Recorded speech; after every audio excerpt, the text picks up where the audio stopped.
Dans la matinale, tout de suite, on parle gestion d'actifs avec notre invité Frédéric Lejeune. Bonjour. Bonjour Fabrice. Vous êtes directeur général Europe francophone de Perpetual. Avec vous, on va discuter de ces nouvelles stratégies et de recrutement.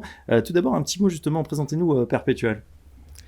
Alors Perpetual, c'est un gestionnaire d'actifs australien, Oui. pas jeune, 1886, qui s'est organisé assez mondialement, évidemment l'Australie au départ, les États-Unis, l'Asie, l'UK et depuis 3 ans avec moi, l'Europe continentale et depuis on a fait des petits. Voilà, l'Europe continentale. Donc, si on cherche Perpetual, on ne va pas forcément trouver, mais vous gérez des boutiques, vous les agrégez plutôt. Expliquez-nous votre stratégie. Absolument. Alors il y a 7 boutiques. Oui. Et en fait, j'ai un peu d'expérience sur implanter des marques sur le marché français et j'ai choisi de commencer avec une boutique que connaissait déjà bien l'écosystème des gérants, c'est J.O. Hambro. J.O. Hambro, c'est une boutique anglaise, exactement ce qu'on peut attendre d'une boutique anglaise, c'est-à-dire qu'il y a 18 portfolio managers avec des expériences très différentes, des stratégies très différentes. Il y a 2 choses qui les rejoignent. La première, c'est qu'ils ont une autonomie complète. Oui. Et ils sont complètement intégrés au capital. Donc, je peux avoir par exemple 3 équipes émergentes, c'est absolument pas dérangeant parce que j'ai pas de vue maison, pas de CIO. D'accord. Et ensuite, très récemment, j'ai fait agréer une 2e boutique. Alors là, personne connaît à mon sens, j'espère bientôt beaucoup plus. C'est Barrow Henley, ça commence avec un B et le 2e nom c'est avec un H. C'est une boîte américaine qui est pas récente non plus, 79, presque 50 ans. C'est un peu plus de 50 milliards, une seule typologie de gestion, la value. Et j'ai fait agréer par l'AMF, c'est très récent en juin, 5 stratégies auxquelles je crois beaucoup. Ouais, effectivement, on en parle beaucoup de cette gestion value qui reprend du galon après, c'est vrai, des folles années de croissance, même si bon, ça redémarre un petit peu. Ouais. Pourquoi cet engouement en ce moment pour la value ? En fait, il y a des cycles, mais quand vous achetez quelque chose pas cher, in fine, ça dépend de votre horizon de temps, mais vous retrouvez toujours vos petits. Alors il se trouve, c'est vrai aujourd'hui, avec les balbutiements de l'économie et puis l'environnement un peu anxiogène, quand on sait ce qu'on a, ça marche toujours.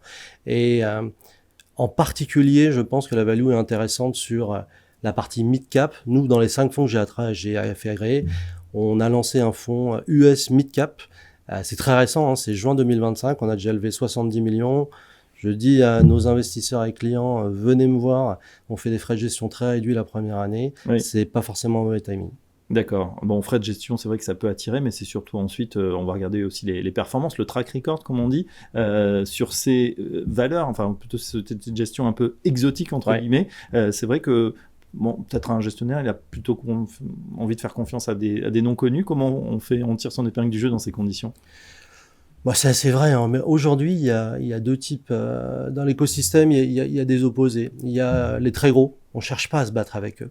Nous, c'est 140 milliards d'actifs. Alors, c'est assez pour parler à tout le monde, mais c'est surtout assez pour être agile.